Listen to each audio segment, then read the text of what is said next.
Hello and welcome to Talking Points here on WESN. My name is Keaton Shaw. And I am a very, very, very, sad Sean Michael Small this morning, Keaton. When are you not sad? When I'm able to sleep in. Oh, I thought you were going to say when you're happy. I don't know if I'm ever happy, Keaton. That's true. Well, I have some good news for you. Well, what's the good news? It's Friday. Therein lies the problem, Keaton. Because this time Monday morning, we would have had to slog through the usual full-born traffic of TNT. Yeah, so before I get depressed, let's get into your daily review.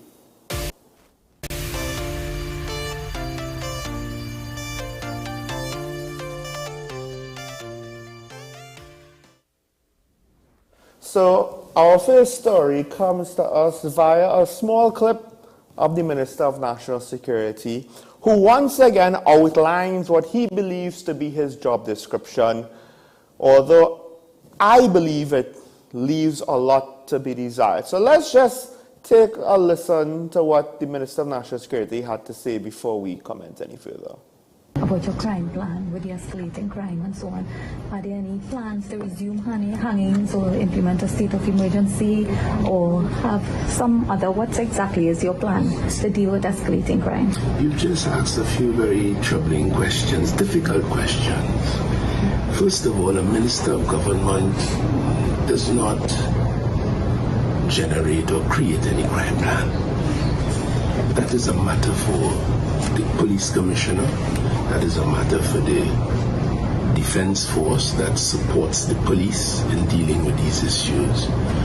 I've always said I know exactly what my responsibilities as a minister of government are, and it does not include me creating no crime plan. So when I hear particularly some who ought to know better, even in the parliament, calling on me to create a crime plan, wonder, because if I had a crime plan, if they left a crime plan up to me and lock up all of them, so we wouldn't be talking a lot, starting from people on the other side in the parliament, some of whom I think deserve the attention that so far they've only marginally had. So crime plan is not for me, that is for the police, and I'm aware that the police have plans and strategies along with the defense force which they are operating. My job is to provide them with the policy directions of the people of Trinidad and Tobago through the government as we understand it, by virtue of our being in government, and to ensure that they understand these policies particularly clearly. In addition to that, my job involves providing all of the resources that they need in order to carry out their respective mandates. And that we do in accordance with our budgetary allocations and certainly in accordance with what Mother Trinidad and Tobago could afford at any particular point in time. Would you support a gun amnesty? My job also involves encouraging and supporting and upholding, as far as a parliamentarian and a minister could, and a conscious man, the rule of law, the tenets of the Constitution, and to encourage them to carry out their mandate on behalf of we, the people of Trinidad and Tobago. Some people have been calling for gun amnesty. Is this something you would support? I think not. For me personally, but again, that wouldn't be my individual call. I'm just one member of the government, and again, these kinds of things are usually done on the advice of the police commissioner. Similarly, you asked about the state of emergency. In 2011, it was, we had a state of emergency here, and there was a whole lot of toing and froing following it, when it was revealed that the then commissioner, a man called Dwayne Gibbs, was totally unaware of the fact that there would have been a state of emergency in Trinidad and Tobago, particularly to deal with crime and criminality, which was his police commissioner's main mandate. That would not happen with us.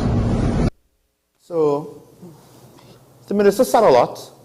There are two overall things that I'd like to discuss. Now, the more important part would be, first, by his own admittance, he is responsible in some way for the budgets of the services under the Ministry of National Security. He is the elected official, the line minister, who is supposed to oversee them.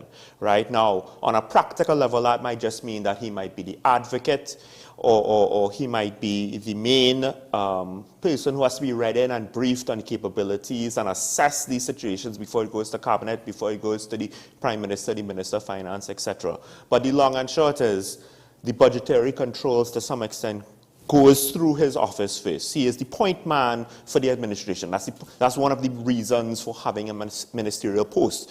You're not going to, well, you shouldn't have the Minister of Finance be overseeing minute details of things in other ministries. The other thing is the fact that, look, the services, from what we understand, don't necessarily play nice together.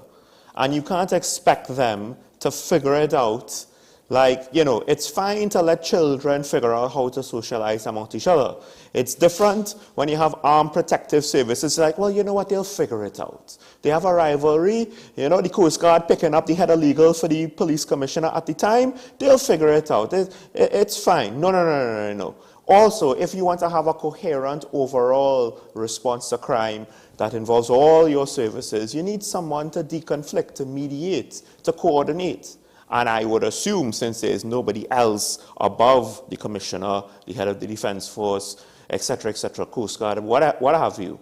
Yes, I'm not too sure if the vice air marshal is also has some sort of authority over the commissioner of police. So you need somebody to say, listen, X, Y, Z. This is the overall philosophy that the government would like you all to operate under. You all make the specific plans and the details. But we, you know, under our guidance, because we are the elected leadership. When the administration is in power, it's not X, Y, and Z. It's either P, N, M, or U, N, C. Let's understand that. Or Watson Duke, not PDP, just saying. Sure.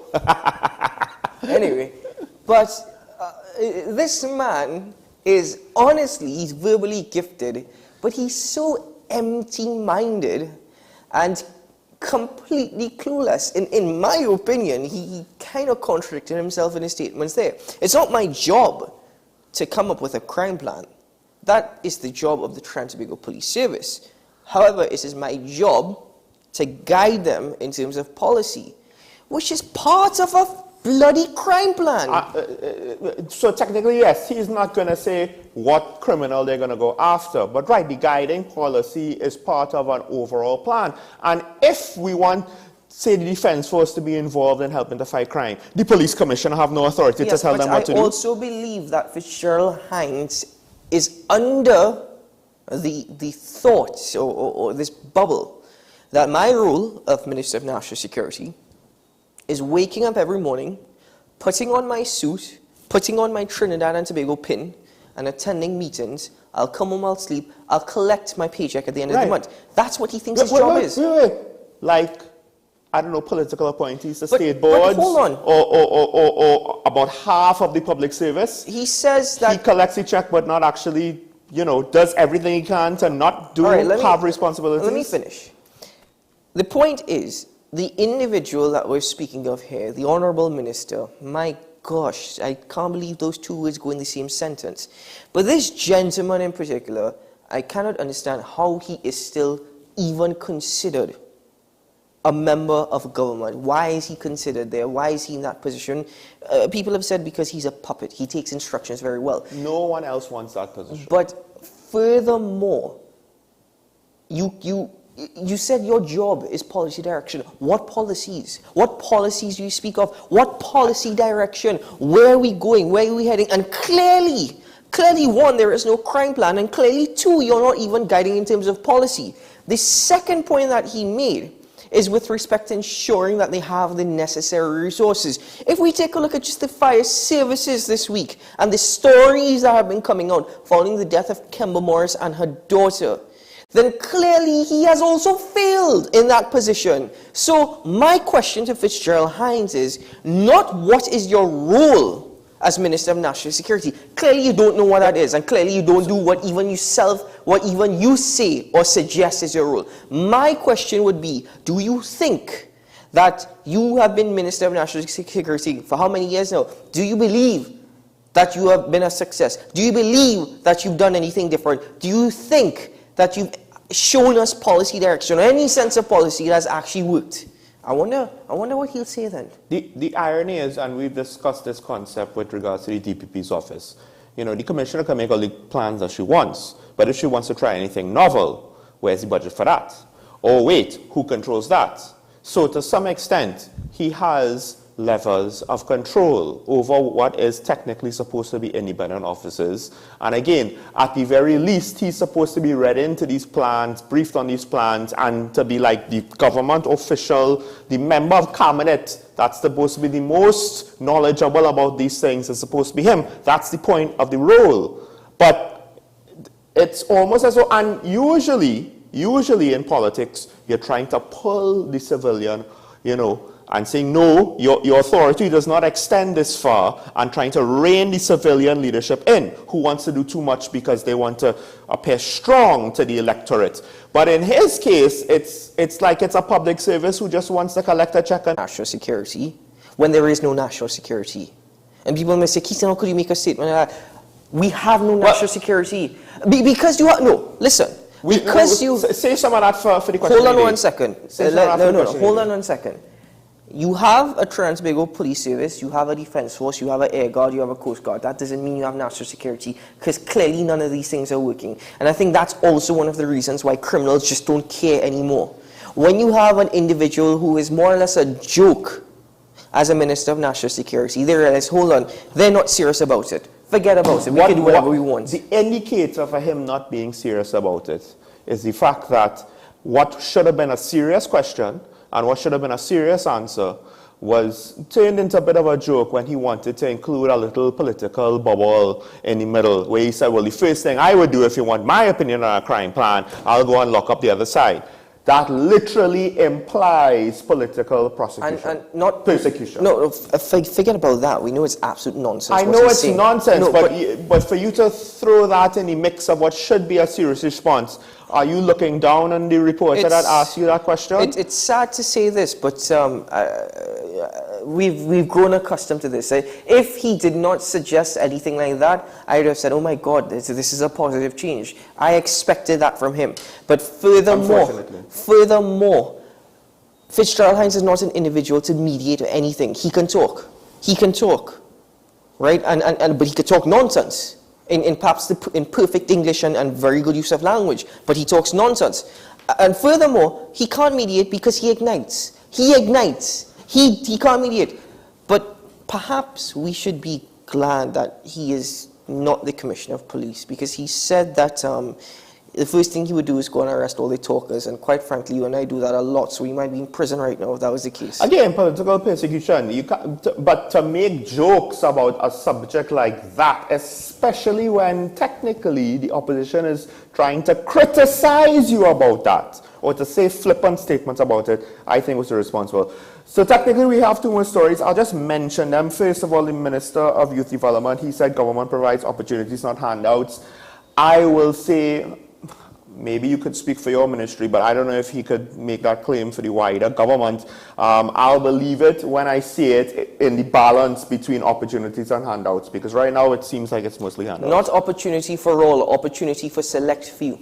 Then the government is also considering solar energy sales legislation, basically meaning they're considering if you have like a solar energy panel in your household, you could potentially give your excess power and sell it to the grid.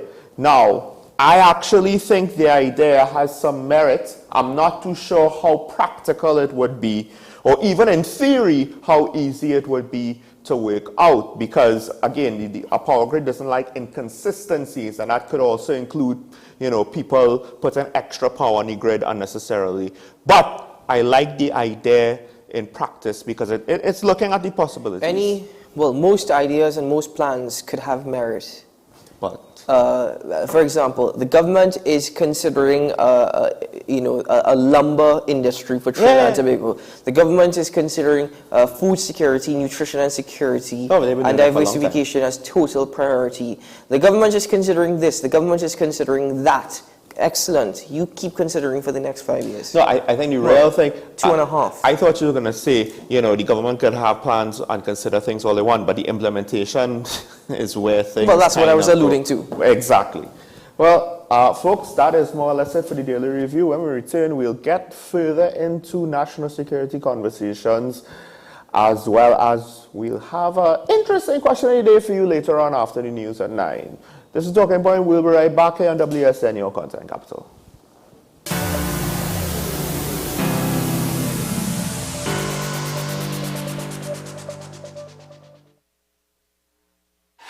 FanZone, your reliable, authentic supplier, has just gotten better. You can now visit our website www.fanzonett.com for your authentic wear and collectibles.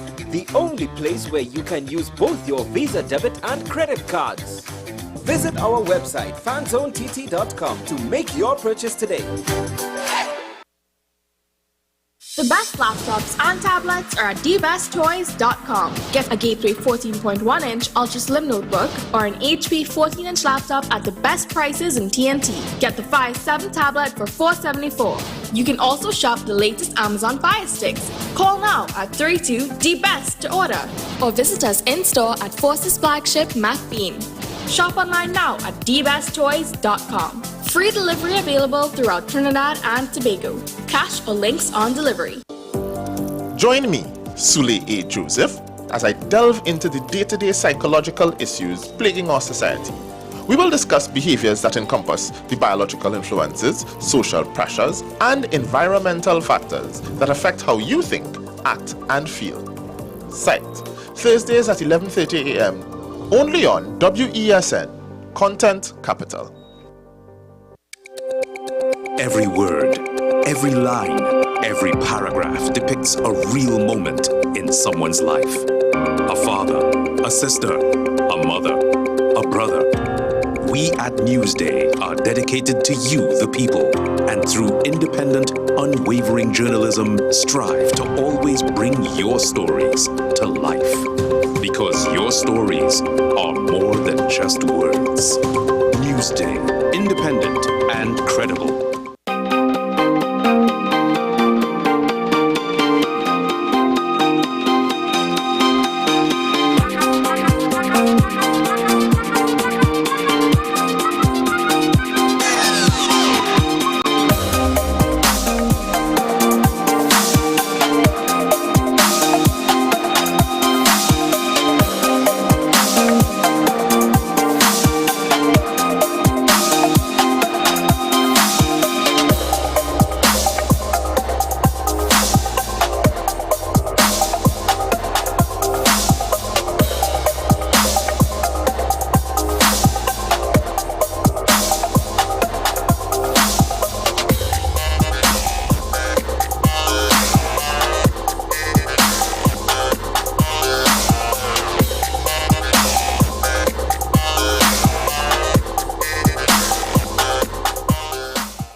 Jazz and Heritage Festival.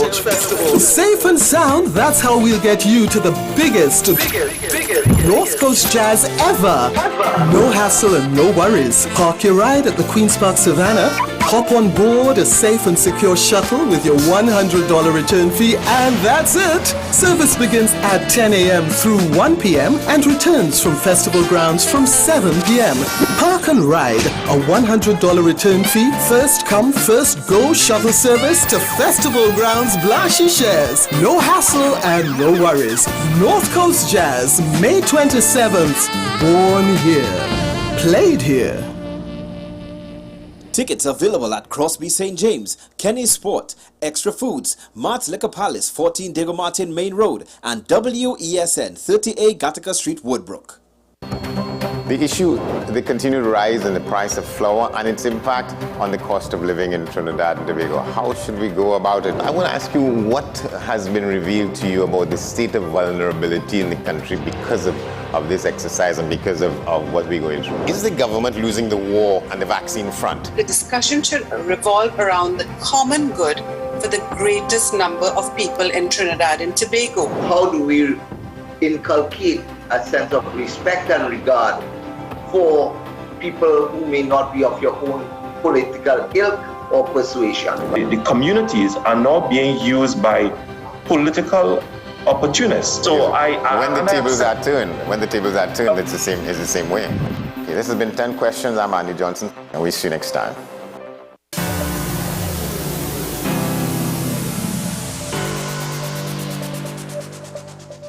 Welcome back to Talking Point. If you're seeing a lady dressed in white towards the left of Sean and I, it's just a ghost. Oh, never mind. That's a real person. Hello, Janelle. Hi, good morning, guys. Oh, it's good to see you. Morning. It's good to see you all again. And every time I don't see you all for Friday, it feels like forever. I know it does. It actually does feel like forever. It does. But I hope you had a good Easter. It was restful. It was quiet. I went to a caucus. Oh, that's excellent. Yeah. Oh, that's very good. I've actually been meaning to take a bus and drive all through there, and I haven't done that in a... Take a bus and drive? Yeah, you know, you can make a family day of it. Everybody jump on the bus. You That's know, probably better. Yeah. Don't drive it yourself. No, don't There's drive not much. Yeah, but you use the term drive. That's why the concept confuses me. Well, I don't know. I'm sorry, I won't drive the bus. I'll push the bus. I didn't know you could drive a bus, Keith. Actually, yes, and this one doesn't have dents in it. Yeah, you know. Anyway, Janelle, listen, it's... I think... Where can I start? It's obvious what's happening here in TNT. The masses of national security. I don't think national security exists. But we've now come to a point where we're hearing one business head and one lawyer, head of the Criminal Bar Association, calling for a state of emergency to be implemented. The Minister of National Security has responded saying, no, we don't have such plans at this time. What are your thoughts on a state of emergency? Is it needed? Is it necessary? But yeah, forget about what the Minister of National Security said for a moment. I want to hear Janelle's Sean looks opinions. like he wants to interject. No, well. Sean, let us speak. Let us speak. I wanted to talk about the death penalty situation first because we spoke about it. That's okay. Yesterday or Wednesday? Let's. Which one, guys? Which one? We can talk about both, you know. We are going to talk about both. We have enough time. We are going to talk about both. So let's start with. Let's start with death penalty. If Sean wants death penalty, we give Sean what he wants. Yes. All right. Well, death penalty. What? So I mean, yesterday we had Opposition Senator John Taylor. She lamented the fact that when people call for the death penalty, the issue is not that we don't have a death penalty. We have a death penalty. It's just that we can't seem to make use of the death penalty because they're on death row for way too long, and then at that point, based on the precedents, Pratt and Morgan, yes, you know, can't execute them anymore. Yes, the Privy Council ruled, how many years ago, more than 20 years ago, I believe, that you have to undertake the hanging or the death penalty within 5 years. And given our system, it's impracticable because, one, our system is generally slower, but then the the convicted individuals have a right to appeal. And an appeal process is not something that happens overnight. So it seems that it just has not been possible. In other jurisdictions, do appeals usually take so long? I haven't taken an extensive look into other jurisdictions, but I'm not even sure that they even have those restrictions. First to begin with, many Western societies no longer have the death penalty on their books. True. I think the United States is one of the last, and it's only some of their states, right? So I don't even think they have those sort of restrictions that we have. We have those restrictions imposed by the Privy Council in the United Kingdom. So I don't even know if the time limit is really the important factor in relation to what restricts them from undertaking their death penalty. Well, two things. First of all, we are part of the Privy Council. We're not the Caribbean Court of Justice as the final appeal court. As the final, yes. But from what I understand, both courts seem to be anti-death penalty, if I'm not mistaken. Well, yes, they're both anti-death penalty. The Privy Council did rule quite recently last year in the case of the State and J. Chandler that it is unconstitutional. The only difference between them is that the Privy Council is of the opinion, though we find it's unconstitutional, your country, well, Trinidad and Tobago in particular, we have something called the Savings Clause in the Constitution that preserves laws that were in effect prior to our independence. You have that savings clause, and that's what saves this clause, the death penalty clause. Whereas the CCJ is saying they have taken a different approach, which is, yes, savings clause, we understand that, but they have adopted what is called a modified approach to their interpretation of how the savings clause impacts things like the death penalty. And for that reason, they have been able to rule that mandatory death penalty is unconstitutional in countries that are under their jurisdiction. So then precisely, even though the savings clause exists, precisely what is the point of us still having a death penalty on the books? It seems as though it makes absolutely no sense at all. And I could see why you would say that, because the attorneys who represented the state in that case, Jay Chandler and the state, admitted and agreed that the death penalty, the mandatory death penalty, was cruel and inhumane. But they're like, well, it's cruel and humane, but it's still on our books, so you can't strike it down as unconstitutional. So it seems that the state, through their representatives, have accepted that it's cruel, and that's probably, in addition to the 5-year limitation, that's probably a policy decision why we don't undertake the death penalty. But is the issue that it's mandatory, that there's no leeway on sentencing so that, you know, you could give circumstances, you know, treat them differently? Because not all murder is going to be exactly the same. I would say the Pennywise ambush robbery, that gun down those, that's a whole different level of murder. Definitely. It's some crime of passion where you get caught up in the moment. Yes, exactly. Well, I don't even know if the discussion in Trinidad even gets to the point of discussing whether or not what we can do in relation to the fact that it's mandatory, but I think that's a very important point, because I support the death penalty in principle. Like, I have no problem. Hangings, probably we should undertake it in a more humane way, maybe lethal injection. Hanging, maybe not so much. But I don't have a problem with there being a death penalty in our books. My problem is that there's no discretion. A judge has no discretion to say, okay, well, you were a secondary to murders and you were not the person pulling the gun, you aided and abetted in some way, your liability or the circumstances of the matter, your culpability, your general conduct. There's no discretion. And that is my problem with our death penalty. Why does it take so long for appeals to go through this court system? Why is it that it goes on for years, sometimes decades? Well, that's a very good question. There's so many reasons why that is so. Depends on what you're appealing. Well, you might have never seen a grounds for appeal. Sometimes you can have 20 grounds for appeal. Oh, no. So there's a lot of legal discussions to be had. There may be some financial issues, and then the appeal, you have different international organizations you can appeal to. So there are different fora, there are different grounds. So there are many reasons that can affect how long an appeal takes. Mm-hmm. But I think this situation is distressing and disturbing, because businessmen across TNT, I mean, yes, every citizen is very much living in fear. And I will never downplay that. I also think that businessmen calling for the hangman to return. I mean, the hangman never left. He's just on paid leave right now. You know, I don't know if he's on paid leave. No. He's a public servant, which means he gets to collect a check. Perhaps his job spec has been modified by now. Surely. But here's the $1 million question, because what the senator kind of left unanswered, and I think it's an unspoken, implied question. People blame the government, and she's like, well, no, the death penalty is on the books.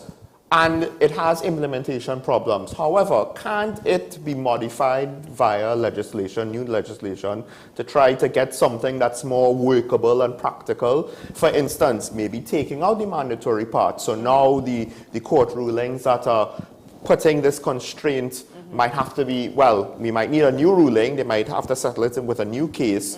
But we could get something more practical, because people basically go to that. It's like low-hanging fruit. And so far, the politicians kind of get away with the excuse, well, we have a death penalty in the books, but, you know, we're not actually trying to work anything with it. Well, the Privy Council has basically said that in their approach. They find it cruel and inhumane. But they're saying they cannot declare it unconstitutional because it's on the books. So they're saying it's really up to Parliament as the democratic body with that portfolio to make the amendments. But I heard the argument that if we were to try to change it now, and after we have achieved independence and everything, they will bring a case that how can we now institute a law that has been accepted as cruel and inhumane? So there's basically any modification would still fall under being cruel and inhumane. It's not the exact same law. So now what, again, if mandatory is part of the thing, is part of the problem. That makes it right. We're taking that out. Now we're going to the part where separation of powers is kind of coming into question, because you're telling elected officials, who to some extent we could argue might be listening to the will of the people, what they can and cannot do in a country, in a different jurisdiction. But you made a point about low-hanging fruit, and I think that's a point that when I think about this whole argument, all the time we are calling for the death penalty. To me, the death penalty is literally and figuratively the final nail in the coffin. People are saying, let's impose the death penalty because it's a clear signal to criminals. It's a strong avenue for deterrence. But studies apparently have shown that having a death penalty or utilizing it is not an appropriate form of deterrence. I don't know about that, but my not effective. Sorry, not effective. But my problem, whether or not we argue whether or not it's effective, is that there's so many things that need to be addressed before that are, to me, more important and more pressing in terms of deterrence. Firstly, our detection rate. Yeah, that is very true. The mandatory death penalty only applies to murder. Not all serious crime, it only applies to murder. Our detection rate for murder is 13%. That's one. Then it takes forever to even prosecute the case. That's two.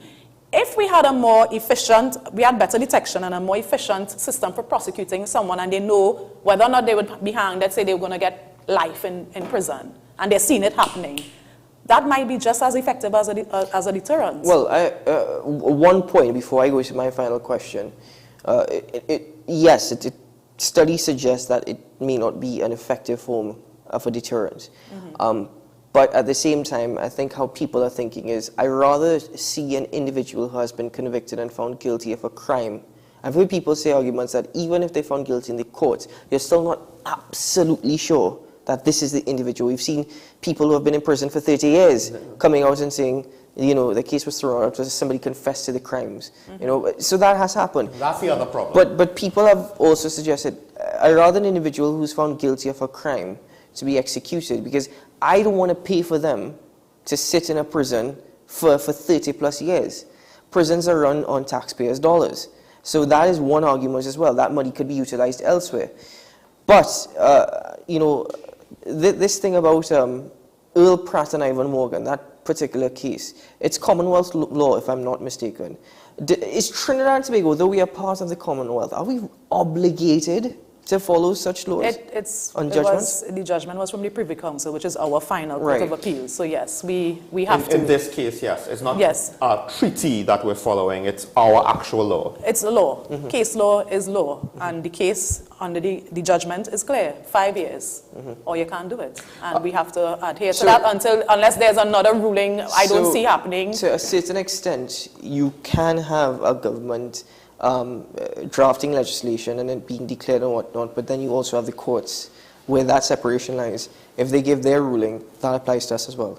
Do you understand? Because the court can rule something as being unconstitutional and then essentially mandate you. Well, we have said it's unconstitutional, you really have to change it. We shouldn't look at the Privy Court as a foreign court. We have it by our own law as our final It's a court. foreign court, but we have agreed, and that's another argument for another day. Why have we not gone over to the CCJ? Which technically would also be another somewhat foreign court. But the CCJ wouldn't be a foreign court because, one, it's a court made up of judges from the Caribbean, including Trinidadian judges, and they would be, and the argument is, they are culturally more close to us than a judge in the United Kingdom. And apart from that, I don't know if you recall, but we argued. Yes, the CCJ is based in Trinidad. We argued and fought for the CCJ to be in Trinidad. I know. I had like an almost decade gap between when I started my first degree and when I finished it, and I had because it's next to the CCJ. So so one of the legal lecturers there, he's basically like, and we argued for it here, and we're probably not going to be in it, and then almost a decade later, we're still not in it, and it's like, I was there when you started this part of the course. That's like having the OEC as headquarters in Ghana. Right? It just doesn't make sense sometimes. But anyway, we have to take a break. We have to take a break. Just one last quick observation, though. What about the fact that, yes, you could give them life in prison, but they could still communicate with the outside world for all intents and purposes. We've seen, I think, not too long ago, a prison guard was was detained because he was trying to smuggle in contraband, which I think included cell phones.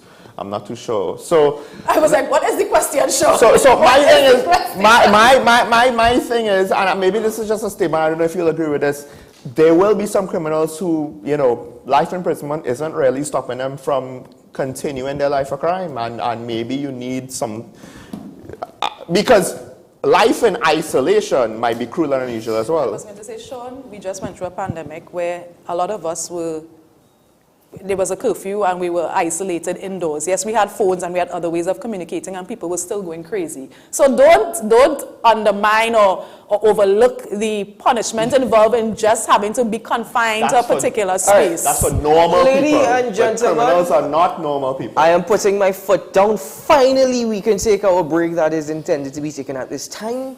When we return, finally we'll get into the conversation of a state of emergency. We'll be right back after this.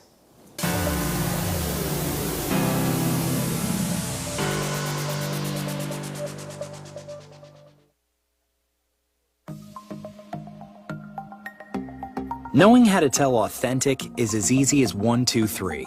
Find it, match it, search it. Step 1. Find the style number on the tag. Step 2. Match the style number inside the jersey with the number on the tag.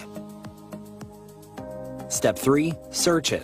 A quick Google search of the style number will verify the jersey is authentic when the search results match the jersey being searched. Don't be fooled by counterfeit jerseys. Before you buy, remember to find it, match it, search it. Fanzone, 2 locations nationwide. Center City Mall, Chaguanas and Movietown, Port of Spain. Nationwide delivery available. The best birthday gifts are at thebesttoys.com. Shop for the best brands you love at the best prices. Like VTech, Leapfrog, Fisher-Price, Play-Doh, Hot Wheels, Barbie, Cocomelon, LOL, Baby Alive, Crayola. Visit us in-store at Forces Flagship MacBean. Shop online now at thebesttoys.com. Order via call or WhatsApp at 32DBEST to order. And remember, we have the best toys at the best prices.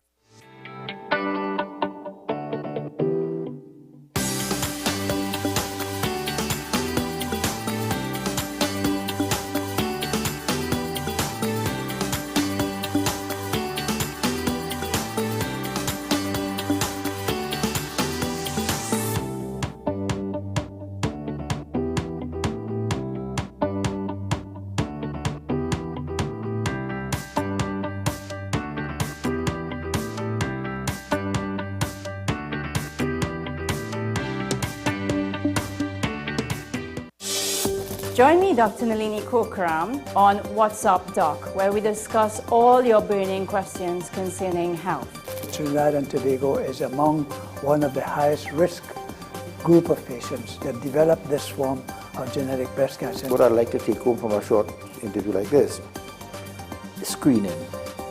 You must screen. Because it's silent. It's silent. Yeah. And because it's silent, you don't know it's there. What's Up Doc, every Tuesday and Thursday on WESN, Content Capital. Is it politics? What is it? Is it that nobody cares about sports? The kind of support that sport used to get in the past is no longer here. The thing is, taking a knee doesn't mean that that's the only thing you're doing now, Andre. Right. Taking a knee along with other stuff. Samantha, what are you looking forward to when you return home to Trinidad and Tobago after winning the title? Thank you very much for speaking it into existence. Is it no pressure on Nicholas Ball? It makes me more motivated to work hard and to go out there and rep the red, white and black. Why are we sending a team to the Winter Olympics? There are a number of Trinbagonians who are in the diaspora and have grown up in winter sport. It's an opportunity that the Trinidad and Tobago Olympic Committee will not close the door on. I also believe in the players that we have. Once you can motivate the players, you can get the best out of them.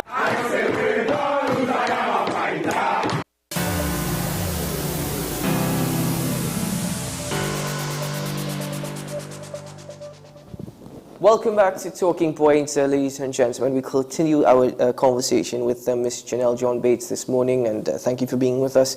That explanation with respect to the death penalty, the Privy Council, Pratt & Morgan, a very good topic actually, and I'm sure we can get into more detail about the case itself another episode. But I'm sure it'll come up, yeah. We move on now. Could we move on to the state of emergency? I'm just asking a question. Thank you. Anyway, General John Bates, what are your thoughts on this being raised once more in the public? Well, by the head of the Criminal Bar Association and by one business head as well, Mr. Booth. A state of emergency, I am a bit ambivalent because I understand why people are calling for it. People are calling for it because crime has reached such a level that we are even willing to give up our freedoms. Because that's what a state of emergency really results in, When you look at it, it's a temporary suspension of a lot of the rights of all the citizens, not just those who are involved in crime. So the question is, are we in such a state that we are really willing to give up our freedom of movement, our ability to protest and march, our ability to have certain articles in our possession, our ability to privacy of our homes, because when we had the last state of emergency implemented in relation to crime, police were given the right to enter and search your home without a warrant for certain things. So are we as citizens willing to give up those rights to address crime? That's the first question, and a lot of people will say yes, but then to me, a state of emergency is really a band-aid. It's a short-term solution. Unless we implement a lot of other long-term solutions, we will be back to square one at the end of the state of emergency. Now, I take your point there about a band-aid and a short-term solution versus a long-term solutions is well received. I absolutely agree with you. But I would like to flip that a little bit because there seems to be no plan. And the Honourable Minister says, well, his job is policy direction. I don't know what direction we're heading in. I don't know if you could answer that for me. But essentially, the situation is all those things that you've just called to a certain degree that currently exist. I'm not, I'm afraid. Yes, I have freedom of movement, but I'm limited because I'm afraid. I don't even want to be out when the sun goes down. If I need to run out and get something, all of those are to consider. So even though right now we are still privy to such freedoms, it is still very much limited. So being in a lockdown due to a state of emergency may actually be welcomed and received. Not by criminals, of course, but probably by citizens, law-abiding citizens such as you and I.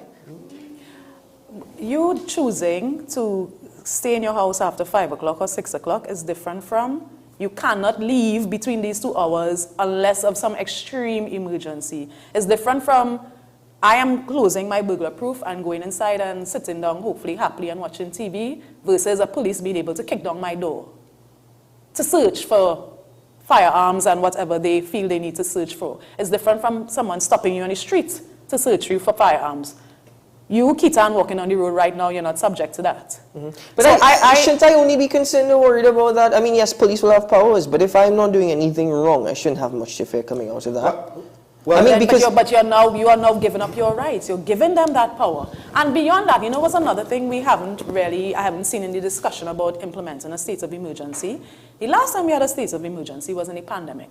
And one of the results of that is the economic ramifications of that.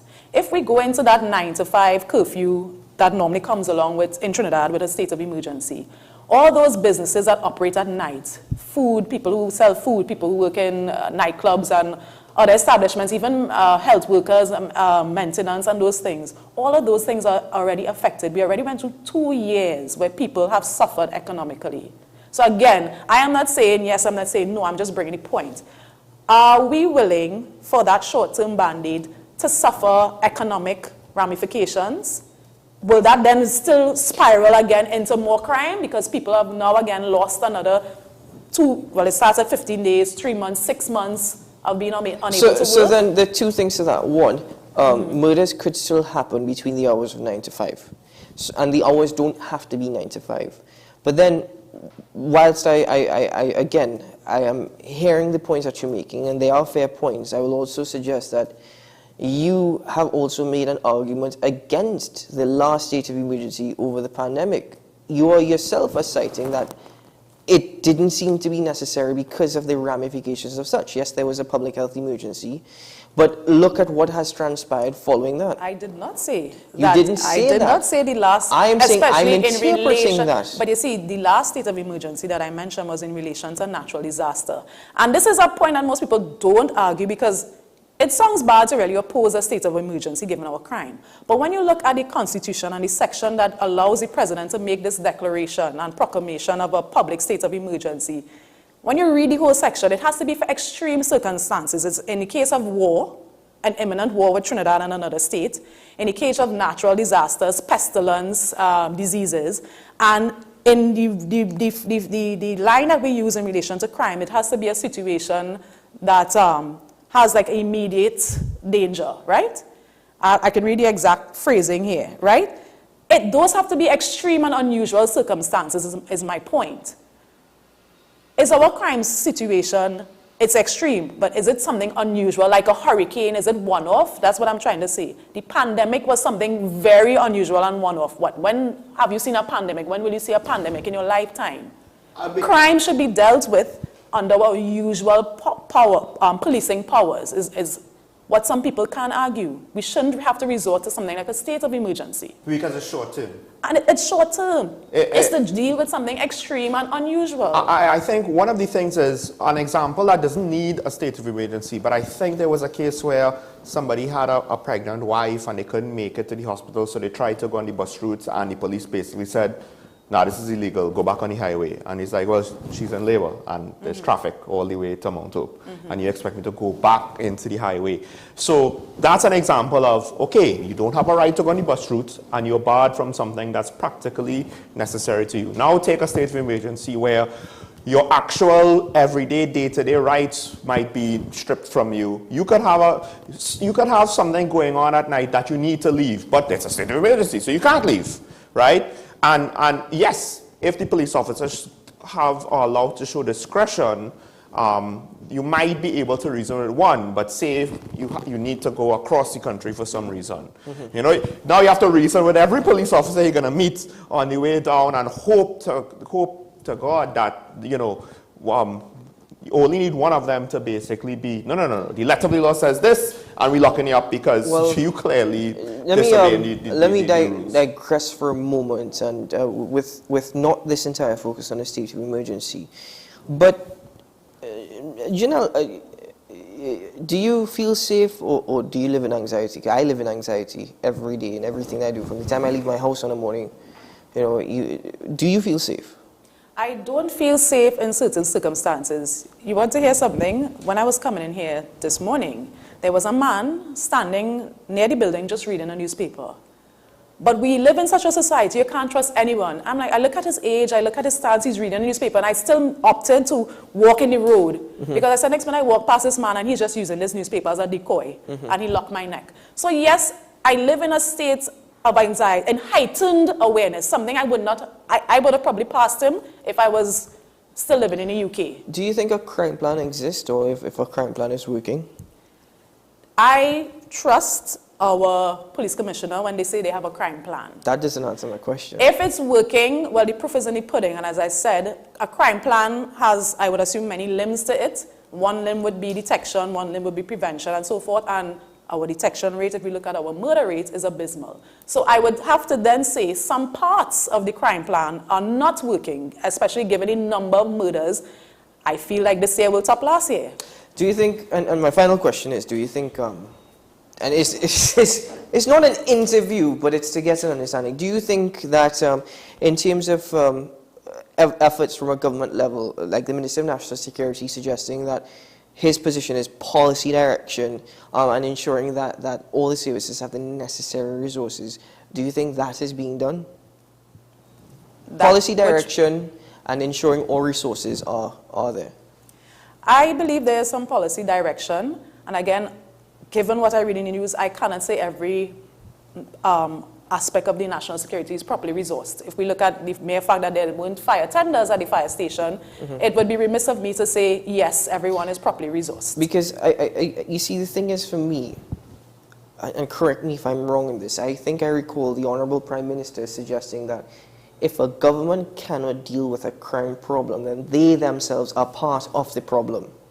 And I think those were the words of the Prime Minister.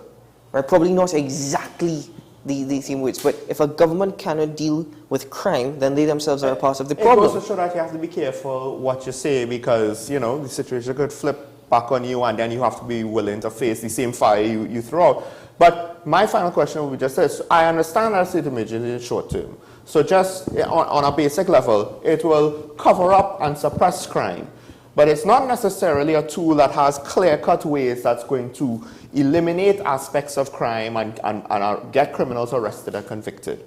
But it can get criminals arrested because it also extended powers of holding and these things. But the convicted, right, we did have a situation where people who were arrested in the last crime state of emergency were released. But is there is there anything with regards to state of emergency that could be utilized or can imply the potential to help reduce crime that would have long-term implications, or actual reduction, as opposed to just suppression, and once it's over, it comes back up, it flares back up again? Well, if you use the state of emergency and your searching powers to go and search house to house and seize all the arms that exist, arms and ammunition, that could have a long-term effect, because a lot of our murders are undertaken using a gun. So if we take all the guns off the street, it might take, I don't know how fast criminals get guns coming into the country, but it might take a while, and that can help. And that's the thing, that's a good point. It could help. But if you don't stop the source of the problem, which is the guns getting into the country, long term it's not going to... And that's what I said. The state of emergency, I also liken it to fireworks. Giving the people fireworks. People want to see something loud and big and immediate, and they're awed in the moment, and then it quickly blows away in smoke. You mean like fireworks legislation? Kitan, let us focus today. Please, state of emergency. Janelle, listen, it's good seeing you again. Yes, it felt like a long time. Yes. And it's wonderful having you on the program, and I look forward to seeing you again next week. Yes, I look forward to seeing you and our audience. So, have a good weekend. Thank you. I hope it's restful. And listen, I totally understand what you were saying with respect to the state of emergency. Your points are very much fair and well received. And even what you just alluded to with, even coming to the studio, you're seeing an individual reading a newspaper. And even some people might say, that's so harsh, that's profiling. Or no, the times that we're living in, everybody does that. Everybody's a potential criminal. Exactly. And if people don't do that, I'm entirely surprised. Because if you look 3 and 4 times at your surroundings before unlocking your car or getting out of your car to open your gate, then come on. Let's be honest. Yeah, random person. I don't listen. It's not about being a guy, I don't trust Tanti. Tanti could be up there. Everybody. Sure, they're extreme. Where everybody. Listen, when you go on the ferry and you see how some of the Tantis could operate, you'll know. They don't look at them slide. Don't think that they're frail and poor little old ladies. I hear you, sure. Tanti could be brutal. Sure, let me tell you something. You want to know what's brutal? What? The reaction when you go anywhere in Trinidad and call somebody Tanti.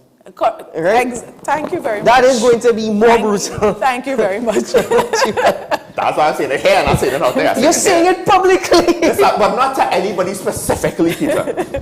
Janelle, yes. Take care. Thank you, guys. Well, Sean Michael Small. Well, we'll be right back with more talking points after news on the hour. Stay tuned to the program.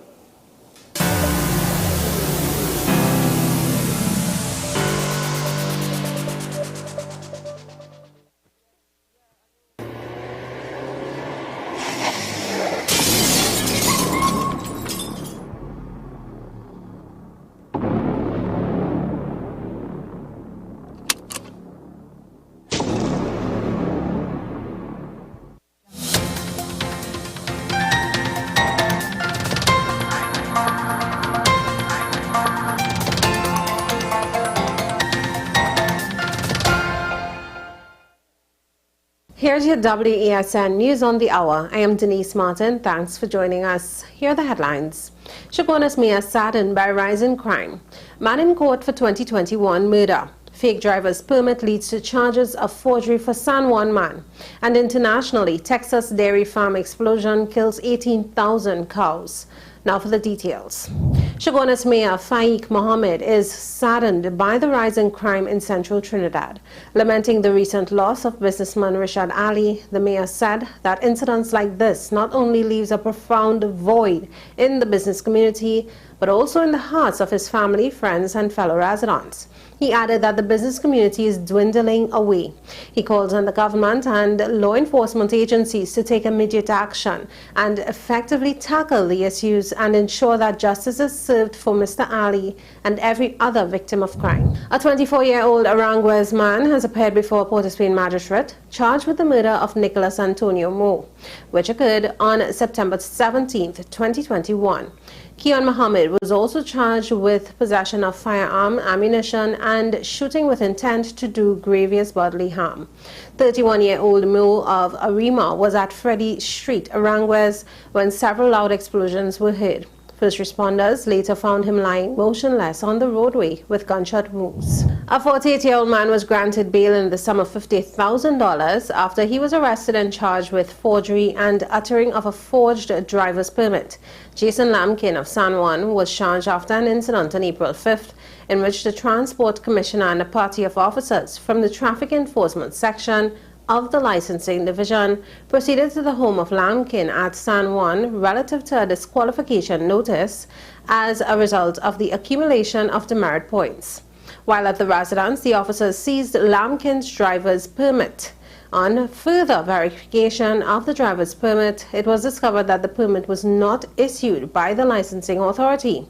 As a result, a report was made to the fraud squad.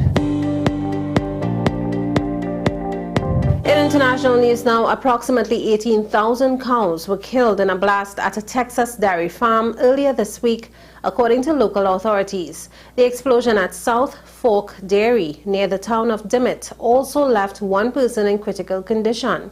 Authorities believe that machinery in the facility may have ignited methane gas.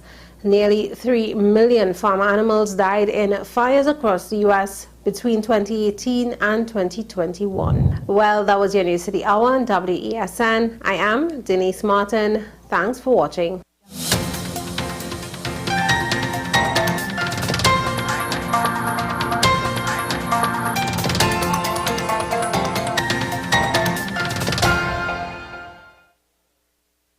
North Coast Jazz and Heritage Festival.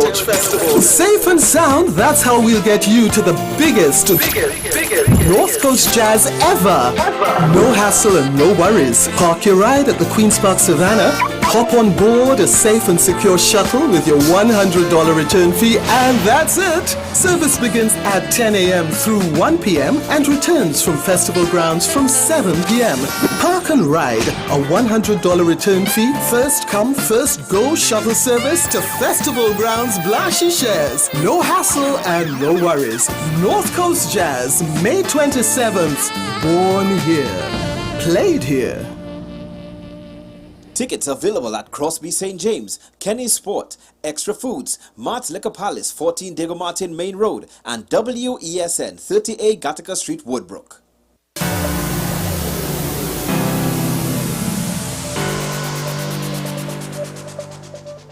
Welcome back to Talking Points. Once more, Janelle, thank you very much for being with us this morning. Have a good weekend. But anyway, I think it's time that we give the viewer the opportunity to call in. And before we do, Sean has promised a question of the day.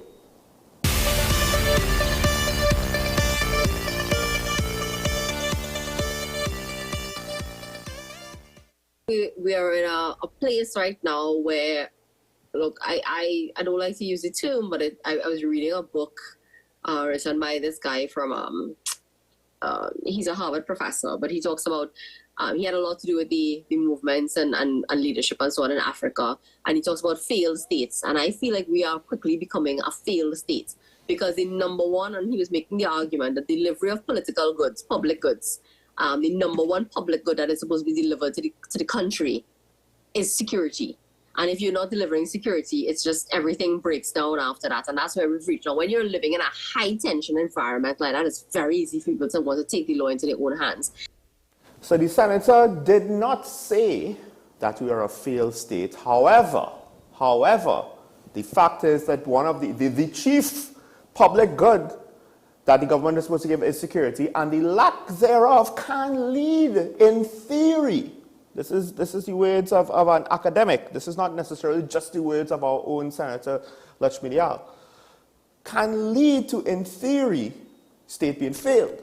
So, the opposition senator didn't actually say that, but we want to ask you, the viewer, do you believe that TNT is already a failed state? And I would say, at the very least, I would consider the fact that the greater propensity of firearms being utilized in indiscriminate shootings, where the target is not the only victim, but other people get caught up in the spray and pray. It's not even necessarily crossfire. The way how crime is continuing, the way how the economy is so difficult, ease of doing business is so difficult for people to forge their own path. You're asking the question and answering it at the same time? But do you think, but are these enough? Are these enough? You put these things all together, particularly crime situation, to say that TNT is a failed state. All right, let's open up the phone lines now, ladies and gentlemen, where you, the viewer, there's the question on the screen. When you call in, you can give us your answer and your reasons to back your answer. But the phone lines are open. Call in now and join us on Talking Point. Please don't call in at the very last minute. Also, we ask that you be very respectful. Yes, we all want to hear your honest thoughts and opinions, but we also want to give each other that level of respect. And if necessary, if your call is too long, we will cut your call. Not trying to be impolite or unkind, but we will. And also, mute your television, please. We don't want to hear ourselves. We already have a caller on the line with us from Tobago. Good morning, caller. Hello, good morning. Good morning. Am I on? Yes, you're on, yeah. It's a long time.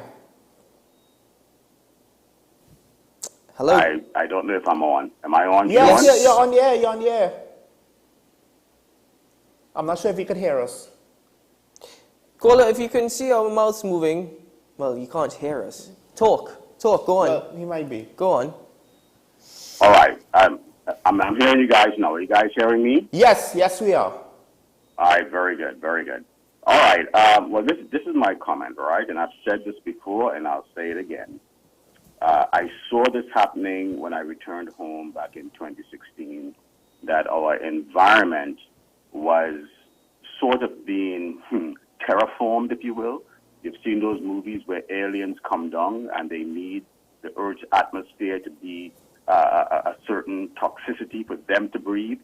And so they start terraforming the planet and so forth. And I saw that taking place because we actually witnessed that taking place in places like Atlanta, where we worked very assiduously to clean up the environment and so forth, where criminals were literally damaging the street lights, literally busting them out, so that the neighborhood becomes darkened, right? Keeping the neighborhood, if you will, in a desperate, in a very tensioned type of environment. Children could not play on the playground because that's where the criminals sold their drugs and so forth.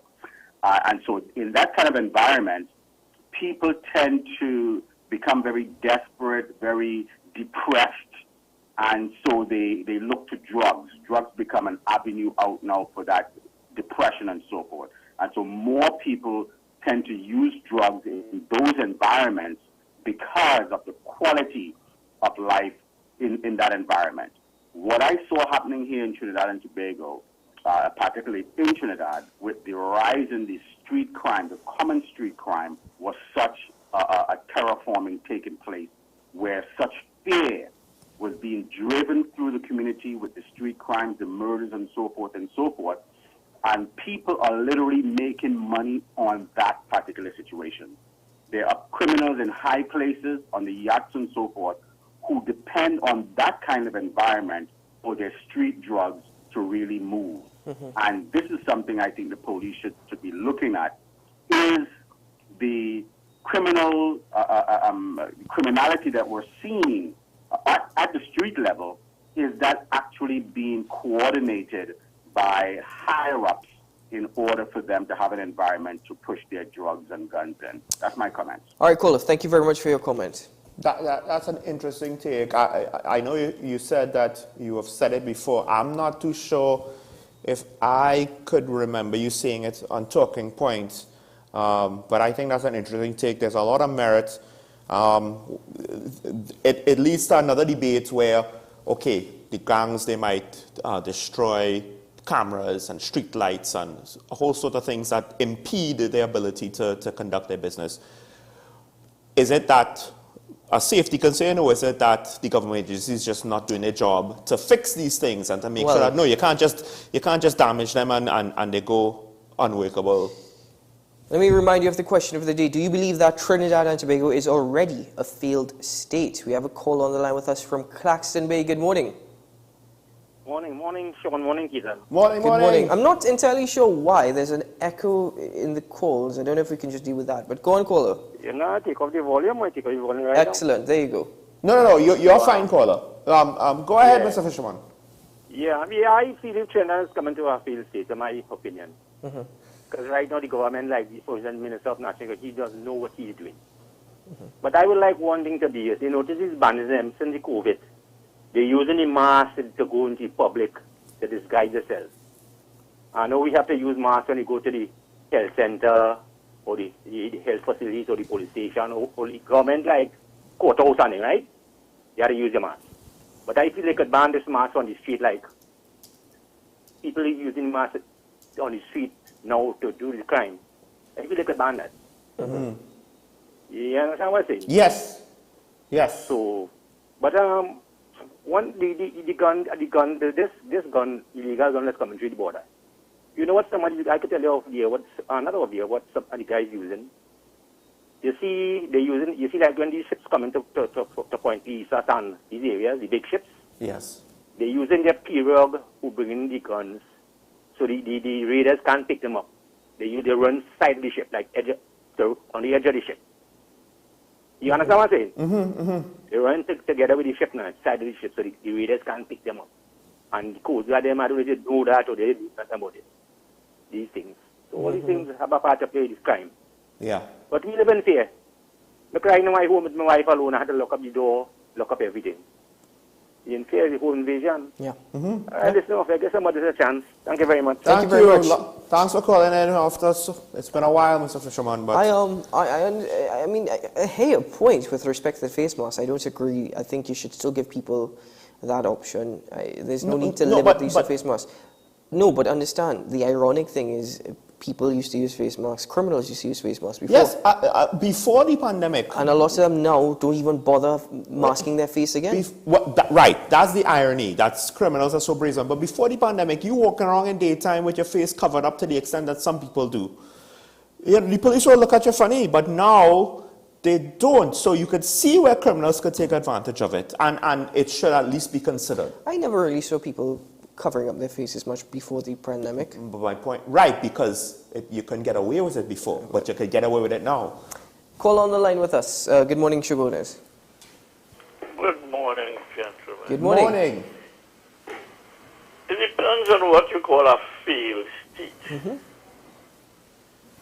Yes. If you mean a state not working according to its resources and education and whatnot, yes.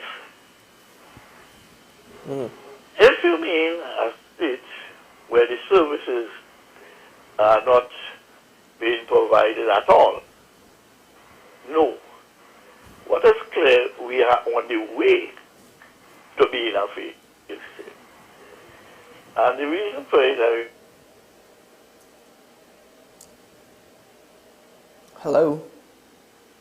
All right, okay, we've lost that caller from Shigonis. I do apologize. You can call back in. All right. We'll take the next call. Good morning, caller from Tigger Martin. Hi, good morning, gentlemen. Good morning. I just want to refer to your question of the day. I think, yes, people should arm themselves, those who are eligible for it, and all checks are done with them and make sure that they are in good order, because of the fact that the bandits right now have the opportunity and the upper hand on the citizens. The citizens doesn't know when a bandit is coming to attack them. So the fact is, the citizens have to try to be prepared at all times, at all occasions, and have that weaponry in a way where they can easily access in the event of seeing a home invasion. It's very hard and difficult for the hard-working person in Trinidad and Tobago and the honest people who are trying to make a good living And these police coming in and raiding your homes and you know, taking everything from you, it means that most of the time these people have to start back from scratch. So I think it is wise, I mean, just make sure they are legible and in good state. And people who have self-defense ability can handle themselves in a certain way. But now where the guns are, it's difficult. I mean, I was offered some years ago a gun and so on. I qualified for it, but I never took it because in fact I had my self-defense and that served me well. You know, for 3 out of the 4 occasions I was attempted to be robbed. So the fact remains that it's helpful in a way, and hope that, you know, that the right people get the right guns. And the process must not be long drawn out thing like they have now. Thank you, gentlemen, for taking and have a good weekend. Thank you very much, Kola. It's actually very good hearing from you. Yes. And you sound a lot better and a lot stronger. You sound like the gentleman who we heard when he first called in on Talking Point quite some time ago. Quite some time ago. Yeah, but thank you very much, Kola, for your contribution. Keep well, get better. All right, we had lost that call from Shigonas. Yeah, Professor, call back if you can to finish your point, because I very much like to hear that nuanced answer. I think just based on what he said, I might agree with him, at least on the level of crime and what crime could do to a state. We don't necessarily see where the limit is. There used to be a limit. You used to see, okay, well, criminals would only go so far, but now it seems as though no. Now they're gonna push that limit further and further beyond where it used to be, stable so long ago. What's next? Home invasions. They don't care about revealing their identity. You know, the automatic weapons fire in the middle of the day. You know, you're just killing the security guards. You're not even robbing them first. So what's next? Shooting up businesses? What's next? You know, attacking police directly? We don't know where it will end. And I think the detection rate, I think, if you just want to focus on one thing, Janelle said it, the senator yesterday said it, we've said it, that's the key. If your detection rate is poor, as is ours, where it's basically almost none, there are other areas of which you can improve, which may help that detection rate, and go back to the entire question of if our borders are secure or not. You know, guns coming in. The thing is, again, it makes you wonder. Sometimes it's the most simplest of plans or the simplest of measures that you can implement or effect that will give you results. Why do we make it so difficult here in Trinidad to the extent that we don't do it? And I often say it's because we don't have the will to do it. We don't want to do it. Political will for whatever reason. So then, are there, and this may be a rhetorical question to some, are there those who are making the decisions or pulling the strings or the ones who are doing all the talk behind closed doors? They're the ones that are benefiting.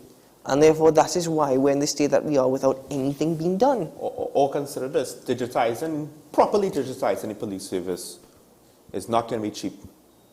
But perhaps most of the officers prefer to have new SUVs to drive around in than to have a digitized system. Nothing will ever come cheap in Trinidad and Tobago. Nothing will ever come cheap in Trinidad and Tobago. And the thing is, I remember the Prime Minister saying that he sent back the list saying, look for cheaper vehicles. There are cheaper vehicles available on the market. As far as I'm aware, they ended up buying the SUVs anyway. Yeah. All of the bluster he had at that press conference at the start of that year, and I think by the halfway point to the end of the year, they ended up buying SUVs.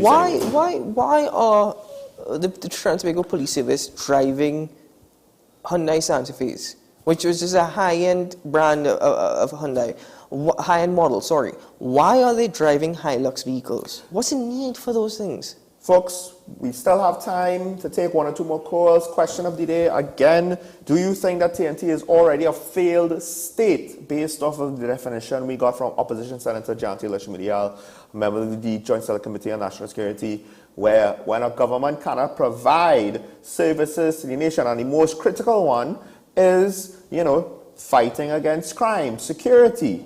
And One could argue that we don't have much of that these days. It's an uphill battle, I get it, but right now we're suffering through it. I do like the point that the caller from Chicago has made. It depends on what you define as a failed state. So if that is a question, you, the viewer, can answer for me. Adding it to the question today, what do you define as a failed state? And in that light, do you think Trinidad and Tobago is already a failed state? I mean, you could say no. You know, you don't have to say yes to the question. The question is open for a reason. We have a call on the line from Arima. Good morning, caller. Morning, gentlemen. Good morning.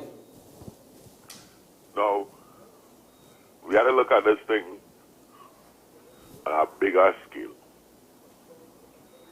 In 2019, fully forgetting in the budget, Finance Minister said the government is not filling no vacancies for the next 3 years. Yes. Was it 3 or was it 1? Yesterday, you heard the police, social and welfare say they're short of 1,400. They have 330 on suspension. Like 1,700 officers short. Every sphere of the public service is short. The DPP office short, the police short, doctors, nurses, teachers, firemen. It don't even have equipment in the fire station. Rowdynomics is feeling Trinidad and Tobago, you know. And I want to put up bigger for Adel Ghani. That is the gentleman who was beaten in the home invasion because he is a student of mine in Foyle in St. George's College. Have a good day, gentlemen. Have a good day, caller. Thank you very much.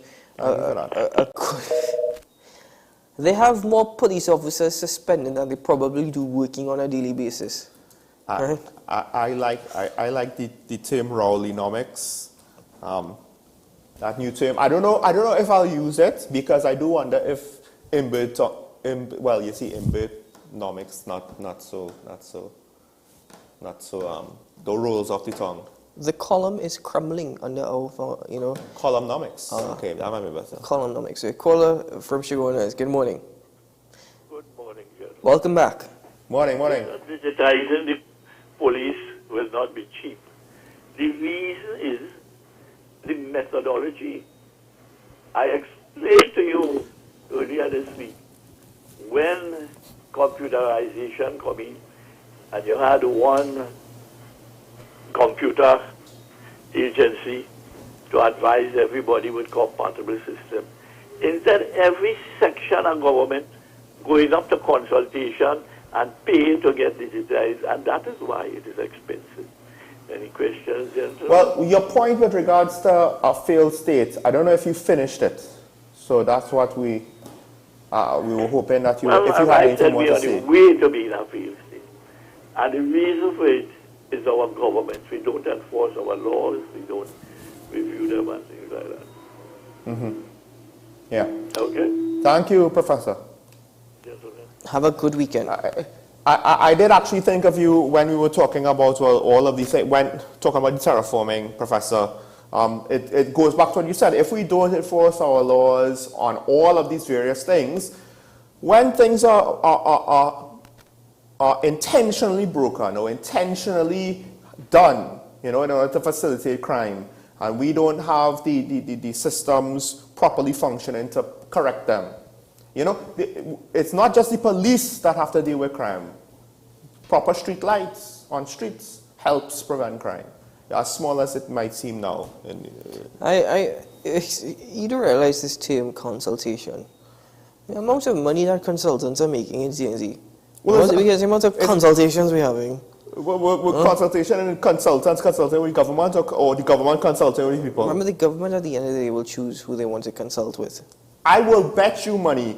Give it a few more years, and then all of a sudden consultation will be a pariah word, and they'll find a new buzzword Consultation right? does not... To sell. And for me... To sell to the people. This consultation with RIC, for example, if you want to say that's consultation, we're not consulting with the public because we already know what we're going to do. Yeah, our decisions are already made. We just have, you know... We're just doing the matrix. We're giving you the illusion of control. I am telling you, it is already decided what's going to it. Do I have empirical evidence? No. But if I was the basis of how things go in Trinidad and Tobago, I am of the opinion, and I'm strongly of the opinion that decisions have already been made. Let's put up the phone lines once more. We have enough time for just about one more caller this morning.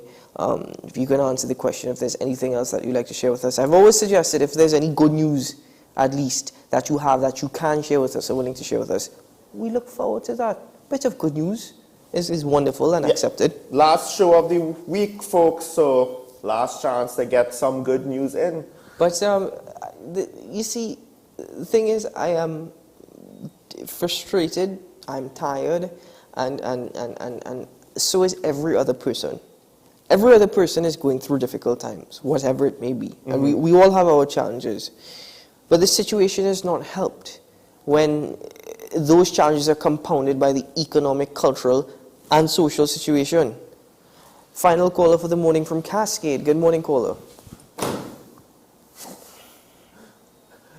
Did the caller get disconnected immediately? Because this might be the second time a caller from Cascade, who potentially is the same caller, that this has happened. Hello, good morning. Good morning. Good morning. Okay, there we go. Comrades. Quick. No, never tell me quick. But, that's a drink. Go on, caller. Go on, caller. This morning was a kind of eye-opener, and it had to do with the Minister of National Security. I cannot believe what the Minister of National Security said. You all didn't doctor shop that or anything like that? Yes, we did. We had it at the beginning of the program. With No, we didn't edit it. That is unedited from start to finish. This fellow does not deserve to sit in an office that PNM people like John Donaldson, Martin Joseph sat in. These were ministers of national security. When you think about what is passing for a minister of national security, you listen to him and you look at him and you feel that this is Idi Amin's son. And that is not a good thing for Trinidad and Tobago. I merely want to say to you that until we come to recognize that crime touches everything in Trinidad and Tobago, we're talking about budgets and we're talking about computers and we're talking about numbers of police officers and numbers of lawyers at the DPP office. If we did not have crime, we would not be talking about to those numbers. The number of officers currently in the DPP office would have served. The number of police officers would have been sufficient. Crime touches everything. And if the Minister of National Security does not believe that a crime plan is his responsibility, even to oversee, even to tweak and to ensure that it is the right plan, he should resign today. He has never been suited for any ministry, and now we give him the most important ministry. But I suspect the more we say these things, the longer Professor Rowley will keep him there. Gentlemen, have a great weekend, and let us hope that this weekend is not as much blood as we have known over past weekends. Just the last weekend. This weekend is a good weekend to have a good weekend, Keaton. Well done, caller. Well done, Perfect way to end it. Thank you very much. That's it for phone calls. Phone lines are now closed. Why are we giving Fitzgerald Hines the power to resign? Why hasn't he been removed? Ask yourself that question. Why are we giving him the power, the opportunity, the choice to resign? Why hasn't he been removed? This is not the first time he has said something totally nonsensical. It astounds me that this man is whom we deem to be the best individual to sit in such a high position in office. The opposition calls for the removal of just about every minister, another minister every other week. So what they say on the matter is very much diluted and weakened. The public, is this something that you accept? And if you don't, how are you making yourself heard? Are you waiting until the next general election? Just note, Even our commentator agrees or thinks that the murder rate might look worse this year. That's what it feels like. Her words, than last year. It is worse this year as compared to this time last year. Now, so what did they call us, by the way, if we doctor shopped? I think the video, yes. Oh, okay. Potentially just to ensure, that those were the minister's words, but No, there was no editing with regards to content or splicing or cutting. Nope, that was his full. That's him. That's all him. That is, unfortunately, all that the Minister of National Security. Anyway, Sean Michael Small, that's it for Talking Point for this week. Have a good weekend. May it be full of rest and relaxation and reflection and no traffic on Monday morning for your travels. Robert, meanwhile, folks, I pray that TNT does not have to suffer through a weekend like what it had last weekend. Anyway, ladies and gentlemen, can't do that 52 times a year. I'm sorry. That's it. I'm Keishan Shaw. This has been Talking Points, and we'll see you again on Monday morning. Today is a good day. Have a good day and a great weekend ahead. Bye-bye.